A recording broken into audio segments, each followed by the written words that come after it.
నిమిషంలో అద్దమంటి నా హృదయంలో అలజడి రేగింది, పులకలు రేపింది.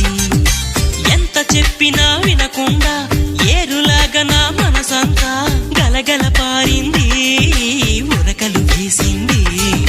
నీ ఊసులే నాతో ఇలా చెప్పిందిలే చిరుగాలి, నాతో మరి దోబుచులా రావే ఇలా ఒకసారి.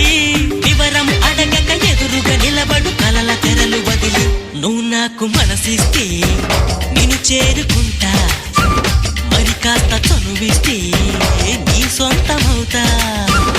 హే ఆకాశం నేలకు వచ్చింది, చిరుజల్లుగా మారి నాతోటి చిందులు వేసింది.